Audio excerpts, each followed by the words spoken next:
Ce matin, on continue notre message qu'on a commencé la semaine dernière, le jour du Grand Tri. Je ne vous cacherai pas que j'ai éprouvé de la joie à préparer ce message-là. Plusieurs personnes se sont montrées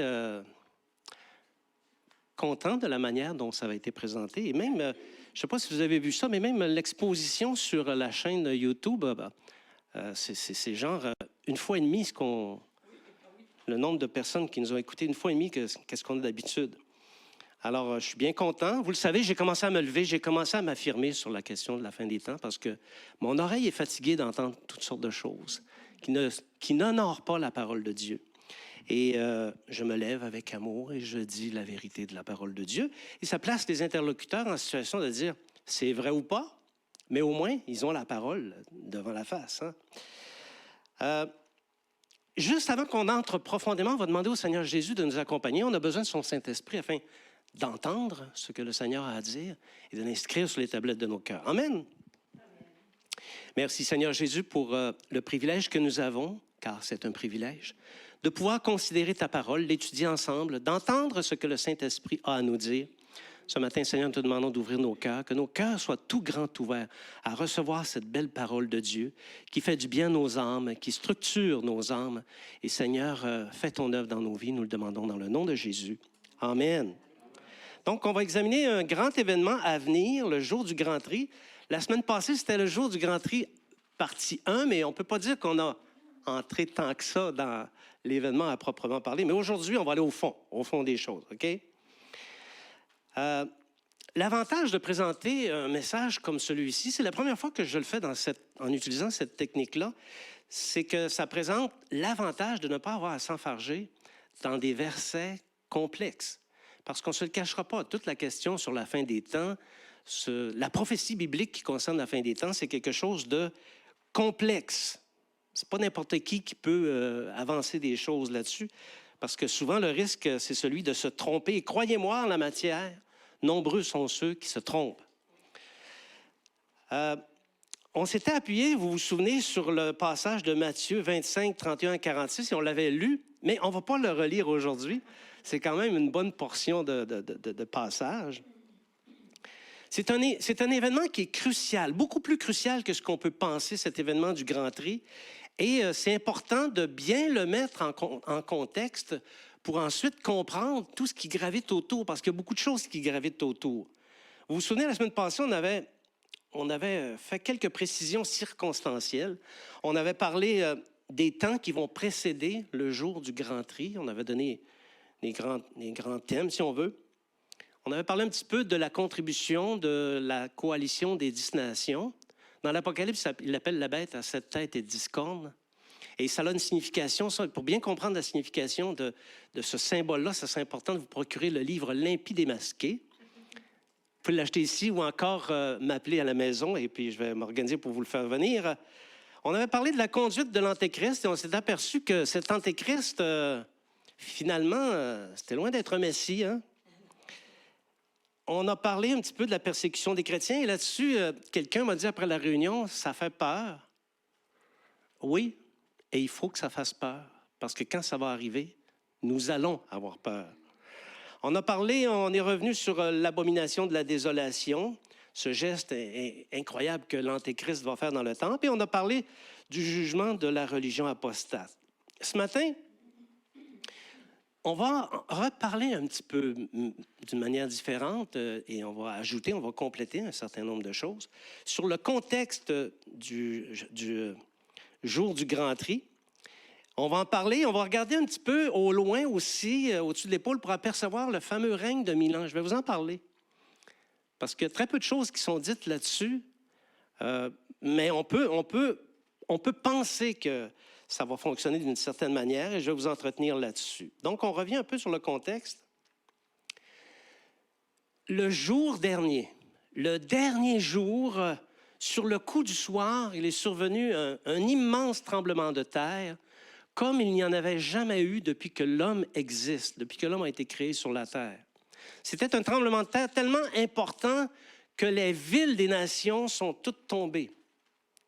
Pensez au gratte-ciel de New York, des villes comme New Delhi, toutes les villes se sont effondrées.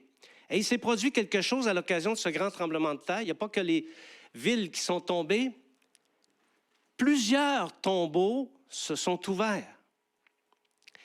Et partout dans le monde, les tombeaux se sont ouverts et il est sorti des créatures de ces tombeaux-là. Et ces créatures n'avaient plus la même forme qu'autrefois.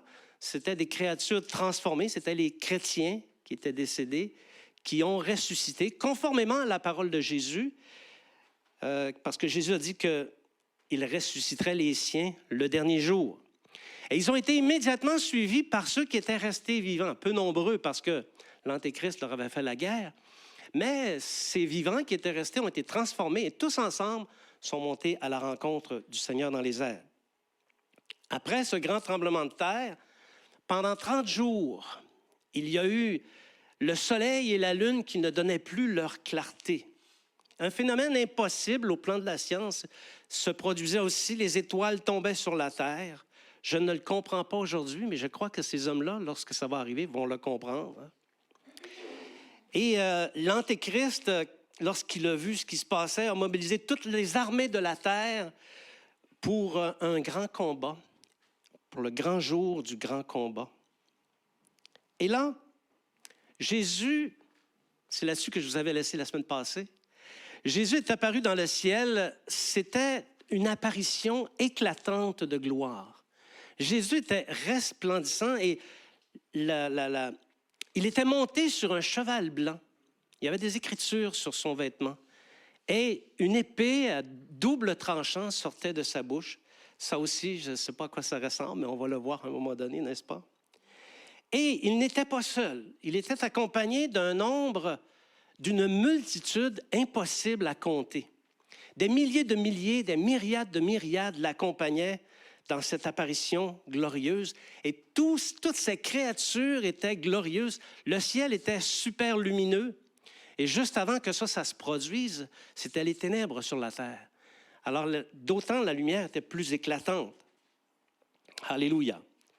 Donc, à ce moment-là, l'Antéchrist a immédiatement été saisi et jeté au feu, dans les temps de feu, avec le faux prophète.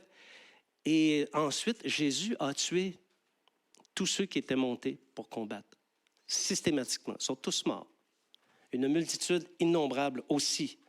Le combat n'a pas été très, très long. Ils ont été tués, savez-vous avec quoi? Avec l'épée qui sortait de la bouche de Jésus. C'est la parole de Dieu qui les a tués. Le livre d'Ézéchiel expliquait pourtant comment ils mouraient. Hein? Leurs yeux pourrissaient dans leur orbite, leur langue dans la bouche pourrissait et ils sont tombés.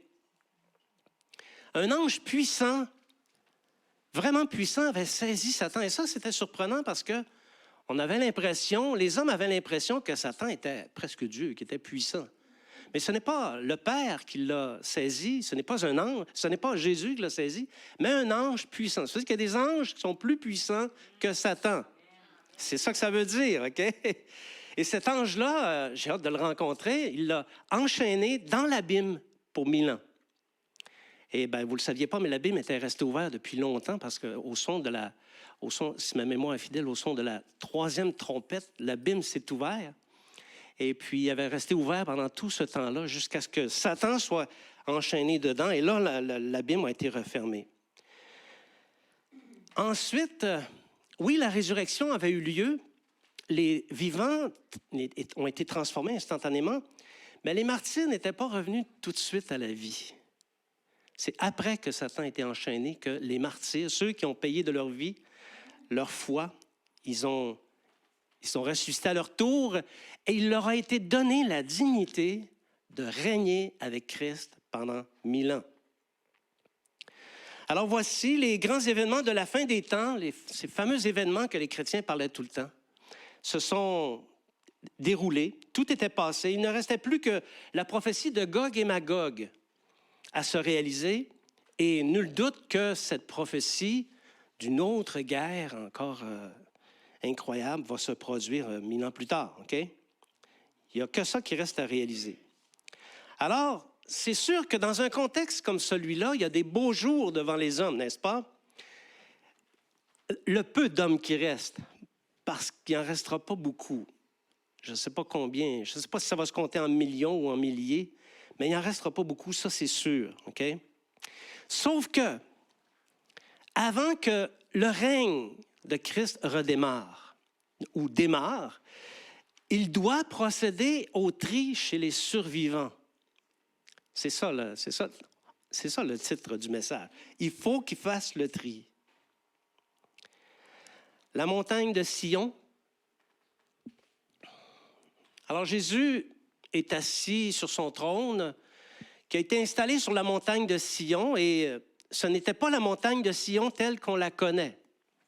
Il s'est produit un autre changement, on va dire géographique ou topographique qui s'est produit. Cette montagne est devenue une immense montagne, une très haute montagne, et le trône de Jésus a été installé sur le sommet de cette montagne. L'armée céleste s'était mise au travail pour installer le trône afin que Christ puisse faire son travail, n'est-ce pas? Et déjà, le 4e temple était là, sur place, et il reflétait la gloire de l'agneau. Ce n'est pas un marteau et une aiguine qui a construit le temple, hein. C'est Christ lui-même qui va l'avoir construit, ce temple-là. Et il était prêt à recommencer les sacrifices, mais avant, il fallait procéder au tri. Vous savez, sur cette montagne, tout était splendide. Tout sur cette montagne est étincelant de beauté et de gloire, c'est sûr, parce que c'est l'œuvre de Dieu. Et au milieu, cette beauté était au milieu d'une terre dévastée qui ne demandait qu'une chose, renaître. Les plantes et les fleurs exhalaient des senteurs suaves, inconnues jusqu'alors. C'est un peu le ciel sur la terre. Ces fleurs chantent des louanges à Dieu. On les entend chanter des louanges à Dieu. Et des pierres précieuses garnissent la base de la montagne. La nouvelle Sion, la nouvelle montagne de Sion, n'est pas une montagne à flanc et à pic.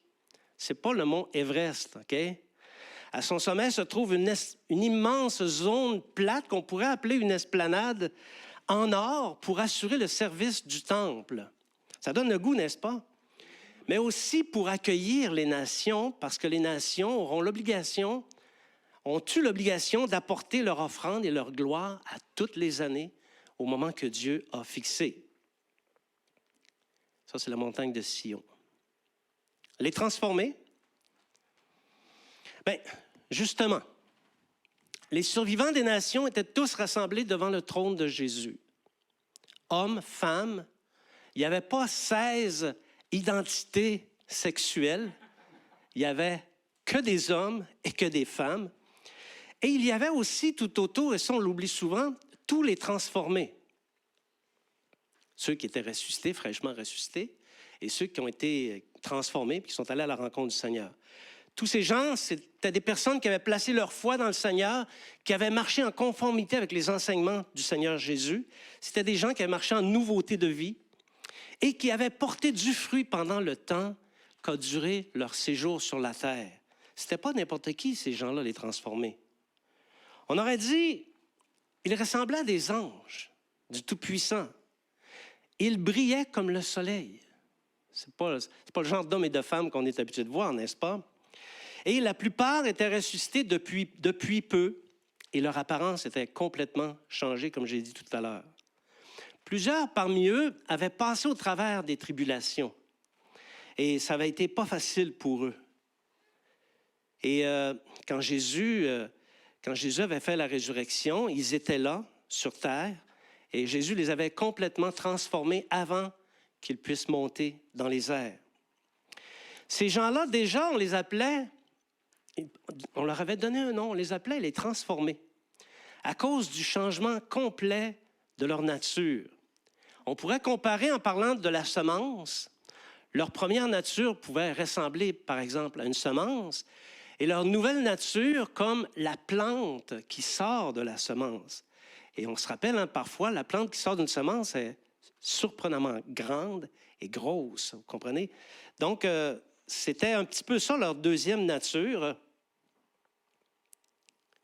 Pas de ressemblance avec l'ancienne, pas de défaut, pas de maladie, pas de, pas de dents arrachées, rien de tout ça là. Que des belles gens, que des belles personnes. C'était extraordinaire. Ces gens-là, les transformés, revenaient d'un repas, ils venaient de faire la fête, OK? Ils arrivaient d'un grand festin de noces. Et par ce long repas, dont on va parler un petit peu tantôt, là, ils avaient accompli une mystérieuse prophétie de Daniel, qu'on retrouve dans le livre de Daniel au chapitre 12, versets 9 à 12. On va le lire et on va s'en inspirer. Va, Daniel, car ces paroles seront tenues secrètes et scellées jusqu'au temps de la fin. Plusieurs seront purifiés, blanchis et épurés. Les méchants feront le mal et aucun des méchants ne comprendra. Mais ceux qui auront l'intelligence comprendront. Depuis le temps où cessera le sacrifice perpétuel et où sera dressée l'abomination du dévastateur, il y aura 1290 jours. Heureux celui qui attendra et qui arrivera jusqu'à 1335 jours. Merci. Alors, les transformés du temps de leur première nature, lorsqu'ils étaient à l'état de semence, si on veut, l'Esprit leur avait fait comprendre ce passage. Quand même, on peut lire, on peut trouver mystérieux, mais l'Esprit leur avait fait comprendre et ça les avait réjouis. Il s'agissait de voir que depuis la profanation du temple, on en a parlé de la profanation du temple la semaine passée, quand l'Antéchrist va égorger une truie pour souiller le temple et montrer sa suprématie sur les méthodes de Dieu.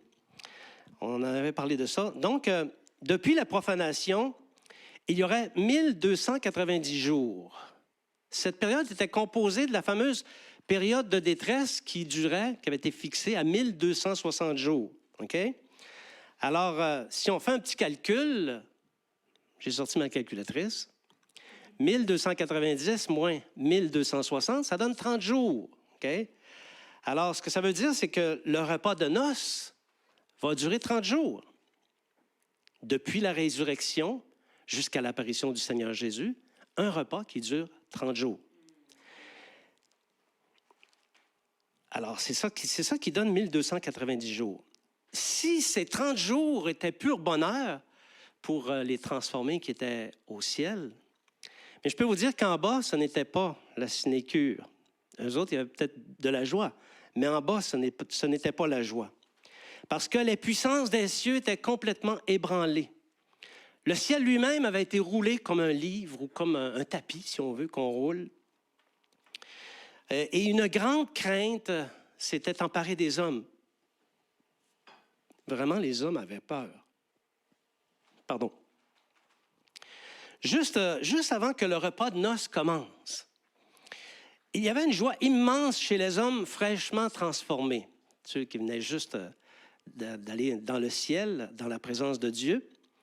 Il y avait toute une joie chez ces gens-là. Pour la première fois, ils contemplaient Dieu de leurs propres yeux. Et ça, c'est un jour pour lequel moi, personnellement, j'ai hâte. Le jour où je vais contempler Dieu de mes propres yeux.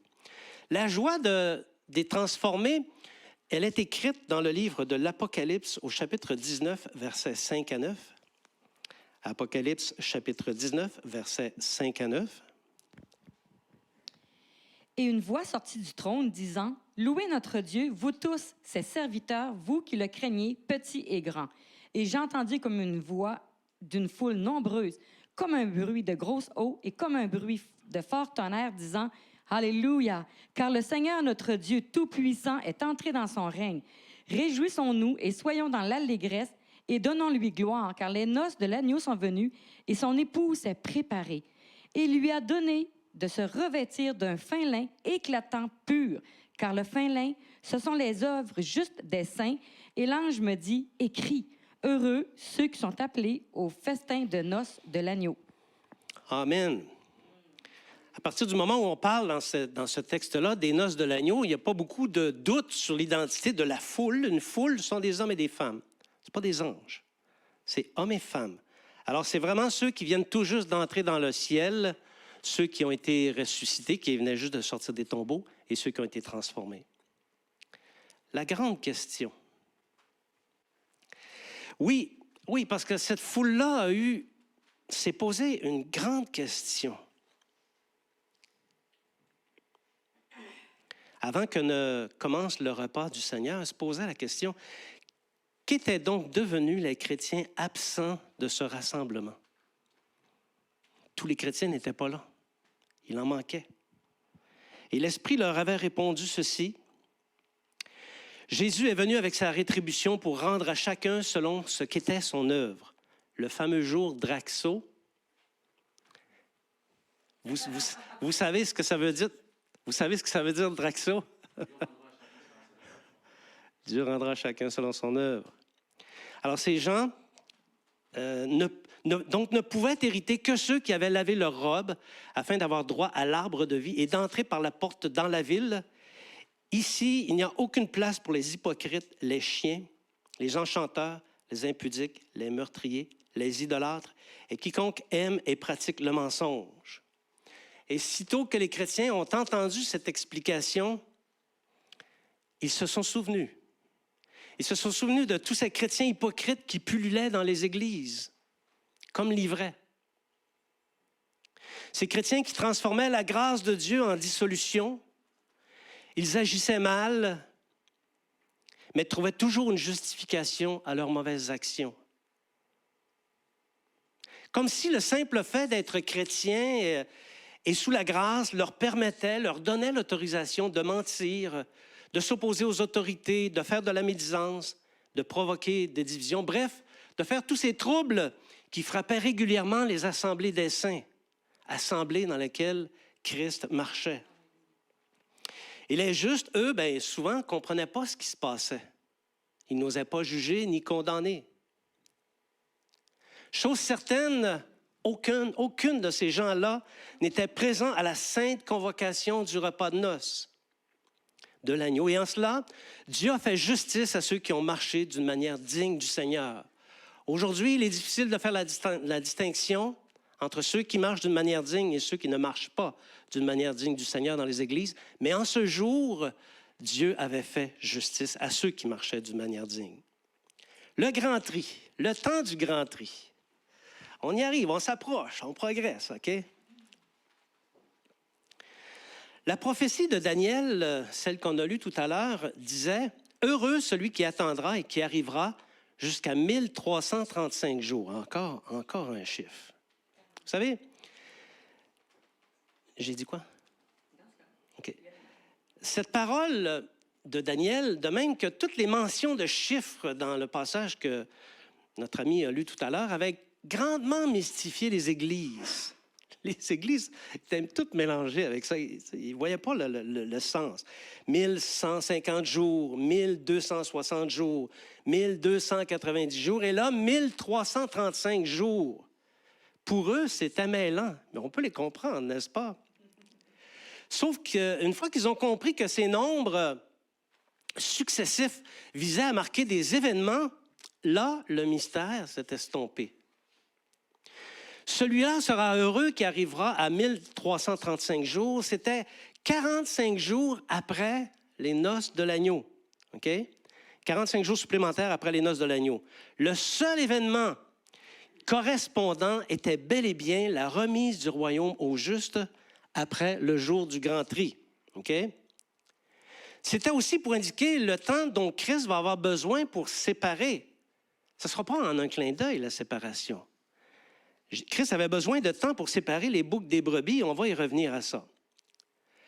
Alors, les événements marqués par les nombres que je viens d'énumérer étaient les suivants. À partir de la manifestation de l'Antéchrist, parce que c'est ça le point de départ.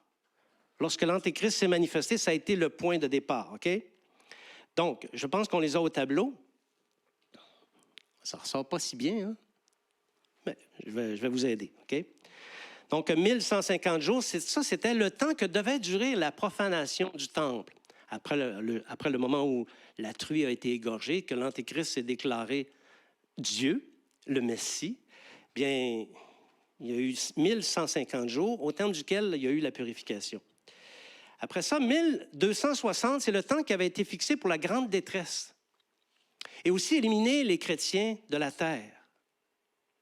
1990 jours, c'est le temps de la grande détresse, plus 30 jours, on l'a vu tout à l'heure, qui correspondent au repas de noces de l'agneau. 1335, c'est la période de 1290 qui précède, hein, parce que ça s'additionne, plus 45 jours de tri avant d'hériter le royaume de Christ sur la terre. Christ ne peut pas remettre le royaume au juste tant que le tri n'avait pas été fait. Vous êtes avec moi? Oui. OK.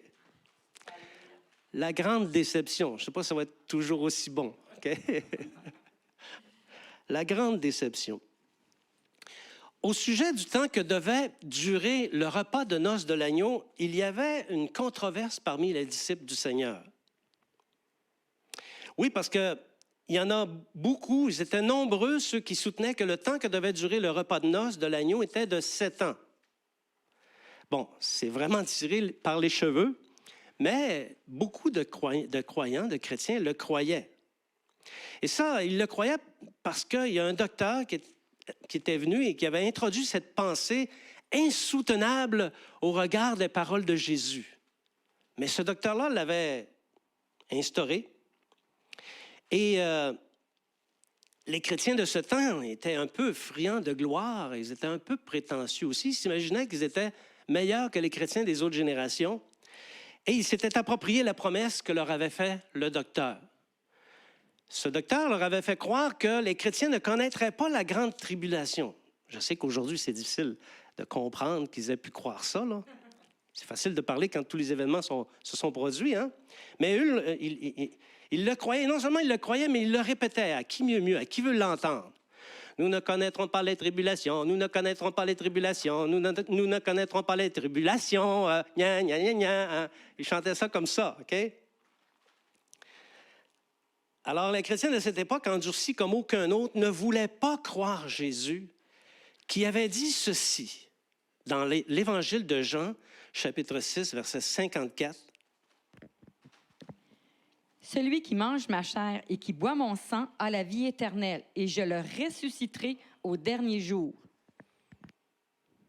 Est-ce qu'il faut avoir suivi un cours au collège biblique pour comprendre que la résurrection a lieu au dernier jour? Non, hein? Quelqu'un qui est capable de lire le français voit ça. Et les chrétiens avaient ces passages-là. Et ils en avaient d'autres aussi, parce que Jésus ne l'a pas dit seulement qu'une fois. S'il ne l'a pas dit 7, 8 fois dans l'Évangile de Jean, il ne l'a pas dit une seule fois. C'était le discours de Jésus. Et Jésus est Dieu.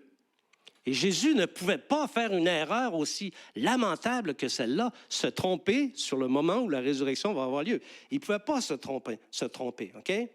Mais pour les chrétiens de ce temps-là, cette parole et ces paroles de Jésus étaient comme voilées. C'était une parole claire et répétée plusieurs fois, mais pour eux, ils n'en comprenaient pas le sens. En fait, on pourrait dire avec un peu de recul, on peut dire qu'ils ne voulaient pas comprendre le sens. Okay? Ils préféraient le docteur. Pour eux, le docteur, c'était Dieu.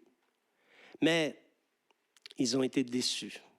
Ils ont été vraiment déçus parce que les fléaux de l'ouverture des sceaux avaient déjà fait des dommages, pas d'enlèvement. Les trompettes avaient sonné, pas d'enlèvement. L'Antéchrist, le faux Messie, le faux prophète s'était manifesté, pas d'enlèvement. Et le temps passait, pas d'enlèvement, pas d'apparition de Jésus dans les airs. Finalement, tous les jugements de Dieu s'étaient abattus sur la terre et il n'y avait pas eu d'enlèvement ni d'apparition de Jésus dans les airs. C'était une terrible déception. Les chrétiens étaient vraiment déçus. L'une des pires déceptions que la chrétienté n'avait jamais connues. Nombreux même sont ceux qui, à cause de ça, ont abandonné la foi. En cours de route, ils ont abandonné la foi. Même plusieurs se sont vengés et ils s'étaient mis à trahir les disciples. Ils se moquaient aussi. Ils se moquaient en disant « Où est la promesse de son avènement? Car depuis que les pères sont morts, tout demeure comme dès le commencement de la création. » Très grande déception. Toutefois, ceux qui avaient cru en la parole de Jésus, eux n'étaient pas déçus. Ils avaient fait provision d'huile et à cause de ça, ils ont réussi à passer au travers de cette grande période de détresse. Leur lampe était demeurée allumée jusqu'à la résurrection. 45 jours de tri. Oui, on y arrive, hein? Je l'avais dit qu'on y arriverait. Donc, on est encore sur la montagne de Sion. Okay? Les survivants étaient tous là, réunis, devant Jésus qui était assis sur son trône de gloire et déjà qui reflétait la gloire de Dieu. Croyez-moi, l'anxiété était palpable. La crainte s'était emparée de tous. De voir Jésus avec une chair comme la nôtre, ça peut faire peur. Parce qu'il faut aussi savoir, il y avait de l'anxiété et de la crainte, parce que pendant la période de 45 jours, il y avait eu la grande enquête. Tous les anges avaient passé en revue chacun des survivants avant qu'ils ne viennent à Jérusalem, au mont Sion. Et chaque survivant avait dû répondre à des questions. Un questionnaire serré sur la conduite qu'il avait eue à l'endroit des chrétiens pendant la période de la grande détresse. Et tout ce que les survivants disaient était consigné dans des livres rédigés en vue du souvenir, pour garder le souvenir, mais aussi en vue du jour du jugement à venir. Parce que le jour du grand tri, ce n'est pas le jour du jugement du grand trône. C'est pas la même chose, OK? Le jour du jugement du grand trône va survenir, mais bien après le règne de Christ qui doit durer 1000 ans, on l'a dit tout à l'heure. Et là, il faut que le diable soit relâché pour une période de temps, toute petite période de temps. Et c'est seulement qu'après ça qu'a lieu le jugement du grand trône. Donc, le jour du grand tri, ce n'est pas le jour du jugement du grand trône. Alors, chacun a dû s'expliquer. Et là, les anges faisaient leur travail. Ils rappelaient tous les noms des chrétiens qu'ils avaient côtoyés pendant cette horrible période de 7 ans. Jésus avait l'habitude, en ces temps, d'appeler les disciples de ses jours, les plus petits de mes frères. Il les appelait comme ça, OK? Donc, un à un, ces humbles, parmi les plus petits, étaient ramenés au souvenir des survivants pour leur demander comment ils s'étaient comportés par rapport à eux. Et là, les survivants ne pouvaient pas mentir. Ils ne pouvaient pas raconter des histoires, tu comprends? Premièrement, c'est un ange qui t'interroge. Deuxièmement, les transformés sont là. Ils ne sont pas tout à fait comme ils étaient du temps qu'ils étaient sur la terre. Tu ne peux pas mentir. Ils sont là pour déposer à charge contre toi si tu mens. C'était pas possible de mentir, OK? Alors, les anges posaient des questions. J'ai un petit exemple ici de questions. Le 25 octobre 2000 Septuanon, le plus petit, appelé Sylvain Poitier, souffrait atrocement de la faim. Il était mourant, gelé, nu. Qu'as-tu fait pour l'aider? 2 mois plus tard, on est fin décembre, Julie Fayette, Mario Tanguay et Donald Lavoie mouraient de soif et personne ne voulait prendre le risque de les abreuver. Toi, tu étais là, tu étais à côté d'eux. Qu'est-ce que tu as fait? Et ainsi de suite. Chaque survivant a passé au cash, comme on dit ici au Québec. Toutes les dépositions ont été soigneusement enregistrées dans des rapports qui ont été remis à Jésus. Jésus ne s'était pas fait prier pour lire ces rapports. En fait, Jésus connaissait déjà les rapports parce qu'il est Dieu. Donc, il savait tout, tu sais. Mais c'est un juste juge, et parce qu'il est un juste juge, il a pris connaissance des rapports. Au 45e jour, sur le coup du midi, le jugement de l'agneau était prêt à être publié. Et c'est pour ça que l'anxiété régnait. Ils se souvenaient des entrevues et des réponses qu'ils avaient données. Ils se souvenaient qu'ils n'avaient pas pu mentir. C'est vraiment ça, le contexte du jour du grand tri, c'est vraiment ça. OK? Et là, sur le coup du midi, Jésus commence avec les justes. Il leur dit, « Venez, vous qui êtes bénis de mon Père, prenez possession du royaume qui vous a été préparé dès la fondation du monde, car j'ai eu faim, vous m'avez donné à manger. J'ai eu soif, et vous m'avez donné à boire. J'étais étranger, et vous m'avez recueilli. J'étais nu, et vous m'avez vêtu. J'étais malade, et vous m'avez visité. J'étais en prison, et vous êtes venus vers moi en la personne de ces plus petits de mes frères. » Voilà. Ces gens-là, l'anxiété est tombée d'un coup. Et la joie pouvait se lire sur leur visage. Ils savaient qu'ils allaient hériter du règne de Christ. Puis, le tour des injustes est venu, les maudits du Père. Jésus leur a dit, « Retirez-vous de moi, maudits. Allez dans le feu éternel qui a été préparé pour le diable et pour ses anges. Car en la personne de l'un de ces plus petits de mes frères, j'ai eu faim et vous ne m'avez pas donné à manger. J'ai eu soif et vous ne m'avez pas donné à boire. J'étais étranger et vous ne m'avez pas recueilli. J'étais nu et vous ne m'avez pas vêtu. J'étais malade et en prison et vous ne m'avez pas visité. » Et là, ils ont été immédiatement séparés des autres. Le tri a eu lieu. Ils ont été séparés des justes. Ils ont été emmenés dans une ère en dehors du camp des saints, même pas sur la montagne de Sion, dans une ère qui n'était pas la montagne sainte. Et sur place, la terre s'est ouverte. Elle a ouvert sa gueule et tous ont été précipités vivants dans le séjour des morts. Et vous savez que ça, c'est une chose horrible, hein, être précipité vivant dans le séjour des morts. Parce que tu meurs, là, tu dis le cauchemar est fini, tu te réveilles, le cauchemar commence. C'était un spectacle terrifiant, des cris, des hurlements de terreur et personne ne pouvait ni ne voulait les aider. La fumée de leur tourment rappelait leur grande faute parce qu'à chaque fois qu'on passait dans le secteur, on voyait cette fumée et ça rappelait leur faute. Pourquoi ces gens n'ont-ils pas eu compassion des plus petits, des frères de Jésus? On continue? On peut arrêter si vous voulez, hein? Mais on va continuer, je pense. Établissement du règne de Christ. Bon, ici, je voudrais dire une chose. C'est vrai que Jésus a bel et bien dit « Allez au feu éternel », laissant sous-entendre qu'ils vont dans les temps de feu.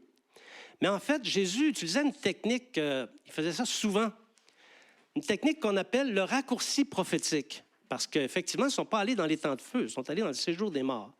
Mais Jésus a utilisé sa technique de raccourci prophétique. Il est allé tout de suite à la finalité en passant par-dessus un certain nombre d'événements. Okay? Alors, vous êtes capable de voir quel événement il a passé par-dessus. Okay? Mais il s'est concentré sur la finalité de leur sort et c'était comme ça. C'était une technique que Jésus utilisait et puis il fallait connaître cette technique du maître pour bien comprendre le sens des prophéties. Si quelqu'un ne la connaissait pas, de deux choses l'une, ou il ne comprenait pas, ou il était mêlé. Alors, mais une fois qu'on connaissait cette technique du Seigneur Jésus, ça devenait plus facile de comprendre. La grande réorganisation. Alors, au terme des 45 jours dont on a parlé pour le tri, là, le monde a commencé à se réorganiser. Ce n'était plus là, comme auparavant où les puissants, sous toutes leurs formes, sur toutes leurs dénominations, dominaient le monde. Plus de tyrannie, plus de démocratie, plus de communisme, plus d'autarcie que le gouvernement de Jésus. Une théocratie physique sur la terre, une vraie théocratie. Okay? Et là, sans plus attendre, Jésus a commencé à partager la terre. Il a commencé par les Juifs. Il a désigné David à la tête du peuple juif. Et ensuite, il a placé les apôtres sur des trônes comme juges. On retrouvait à la tête de la nouvelle organisation toute la famille des patriarches. Abraham, Isaac, Jacob, les 12 patriarches aussi. Ça faisait partie de la structure de la nouvelle organisation. Et ensuite, quand Israël a été partagé, Jésus a partagé le reste des nations à ceux qui provenaient justement des nations. Toutes les villes de la terre se voyaient attribuer des transformés à leur tête, dont des juges sur des trônes. Et c'était un peu spécial parce que pour une première fois, il y avait plus de transformés qu'il n'y avait de survivants. Et on a été en mesure à ce moment-là de faire un constat surprenant. Lorsque Jésus a donné les portions de son gouvernement aux transformés, plusieurs parmi les derniers ont été récompensés parmi les premiers parce que leur zèle ne s'était jamais affadi. On va parler un peu, si vous voulez, des modifications au régime de vie. C'est vrai qu'il ne restait plus beaucoup de survivants. Après le jour du grand tri, là, il ne restait plus beaucoup de monde, il faut être honnête, là. Mais comme le Seigneur avait modifié la génétique de l'âge, les hommes vivaient beaucoup plus vieux. Ils pouvaient vivre 700 ans, 800 ans, 900 ans. Ils vivaient vraiment vieux. Mais par contre, c'était une vie de bonheur, comme au temps d'Adam et Ève. Dans le fond, c'était à nouveau le paradis sur la terre. Et là, les hommes, étant donné qu'ils vivaient longtemps, ils ont recommencé à se multiplier et ils ont rempli à nouveau la terre. Ils cultivaient la terre. Il n'y avait plus nécessairement d'industrialisation, parce que ça, l'industrialisation, c'était pour enrichir les riches, et ce n'était pas la volonté de Dieu. Donc, ils sont retournés à cultiver la terre et élever leur bétail. Et les fruits et légumes avaient pris des proportions énormes. Par exemple, lorsqu'on voulait transporter une douzaine d'oranges, il fallait s'y mettre à deux. Vraiment, les fruits étaient devenus plus gros. Les hommes avaient transformé toutes les armes de guerre en outils pour travailler la terre et chacun vivait heureux dans la paix, la sécurité et la justice. Vous avez peur d'y aller? D'être là? Moi, j'ai hâte, OK? Et là, il s'est produit quelque chose d'extraordinaire. Quelque chose que personne n'a vu venir, OK? Mais moi, je l'ai vu venir, OK? Toutes les épines et les ronces avaient disparu, ça ne poussait plus. Les moustiques, les insectes piqueurs et suceurs disparurent. On pouvait pêcher en toute quiétude sans se faire manger, sans se faire soulever dans les airs par les moustiques. C'était le bonheur. Par contre, un jour, il est arrivé une situation cocasse, dramatique, cocasse. On a aperçu un lion rugissant au beau milieu d'un troupeau de moutons. Et là, splendeur et stupéfaction, ils ont regardé, le lion mangeait de l'herbe, comme les moutons, la même chose. Alors, ils étaient rassurés, n'est-ce pas? Toute la terre était remplie de la connaissance de l'Éternel comme l'eau qui recouvre le fond des mers. Tout le monde connaissait Dieu, connaissait Jésus personnellement. C'était vraiment quelque chose, OK? Les transformés gouvernaient la terre d'une main de maître. Oui, parce qu'ils connaissaient toutes les lois de l'Éternel, parce que leur vie durant, ils les avaient pratiquées et ils les avaient enseignées aux autres hommes. Ils n'étaient pas dépourvus, ils les connaissaient déjà, les lois. Ils les avaient trouvées à l'époque, autrefois, avant que tous les signes de la fin se soient produits. Ils avaient trouvé ces lois dans les alliances, mais aussi dans les paraboles de Jésus. Et là, ils se souvenaient que Jésus disait souvent, « Le royaume de Dieu est semblable à... » il en sera du royaume de Dieu comme telle chose, etc., etc. Et c'est comme ça que Jésus enseignait comment ça va se produire, comment les hommes vont se conduire dans son royaume à venir. Toutes ces comparaisons visaient à enseigner le royaume de Dieu à tous ceux qui avaient des oreilles pour entendre et des yeux pour voir. Et c'était leur cas à eux. Ils ont eu des yeux pour voir et des oreilles pour entendre. Et c'était facile pour eux de le pratiquer et de l'enseigner aux autres. C'était un régime de vie à la mesure de l'amour de Dieu envers les hommes. Et là, il ne restera plus que quelques prophéties à accomplir avant que l'ensemble des premières choses ne disparaissent. Et lorsque toutes les prophéties seront accomplies, les premières choses disparaîtront et les nouvelles choses, nouveaux cieux, nouvelles terres, apparaîtront. Alors, c'est ça qui termine le récit du jour du grand tri. Est-ce que vous avez aimé ça? Je vais conclure, j'invite les musiciens. Bien-aimés, tout ce qui est dit dans cette mini-série est aussi vrai que vrai. On n'a pas relevé tous les versets qui en parlent, mais on aurait pu le faire. Parce que ce récit, imagé un peu, est biblique. L'Esprit rend témoignage à la parole que c'est exactement ça qui va se produire. Une fois qu'on a enlevé les éléments de complexité et qu'on a enlevé les éléments de controverse, c'est ça qui va se produire. Pour les justes, cette série évoque 3 choses que je vous demande de porter attention. La nécessité de demeurer en Jésus, première chose. Deuxième chose, l'expérimentation de la souffrance. Les justes souffrent et vont souffrir. Troisième chose que ça manifeste, le bonheur à venir. Ce n'est pas en vain.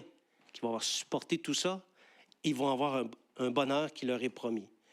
Pour les injustes, cette série, sur ce grand événement, évoque 3 choses. J'ai bien dit les injustes? Oui. Leur impiété est incurable. Ils ne guériront jamais de leur impiété. Leur refus de miséricorde exige le jugement. Et 3e chose, ils verront le royaume de leurs yeux, mais ils périront. Ils n'en hériteront pas. Si ces événements à venir sont angoissants, la pire chose qu'un chrétien peut faire, c'est de se relâcher. Aujourd'hui, c'est une occasion, nous pensons que c'est une occasion pour se remettre en phase, si on ne l'est pas parfaitement. Là, je m'adresse ici à l'Église, je m'adresse aussi à ceux qui nous regardent à distance et ceux qui vont regarder le message un peu plus tard. C'est le moment de se remettre en phase avec Christ. Aime Jésus de tout ton cœur. C'est pas compliqué, aime Jésus. Affectionne ses œuvres, affectionne l'Église comme lui-même les chérit. Tu veux savoir comment? Aimer comme Jésus aime. Persévère dans ses voies, démontre un zèle dans ses affaires, afin de ne pas avoir à rougir quand il viendra avec sa rétribution pour rendre à chacun selon ses œuvres. L'idée ici, quand je parle comme ça, ce n'est pas de dire qu'il faut chercher à être le plus grand, mais au contraire, être le plus petit de ses frères. Quelqu'un qui a marché dans ses pas, dans ses voies, en ne se lassant jamais de faire le bien. Et alors, tu pourras échapper toutes ces choses quand elles arriveront et hériter du royaume des justes. Amen. Vous êtes partants? Je vous invite à vous lever.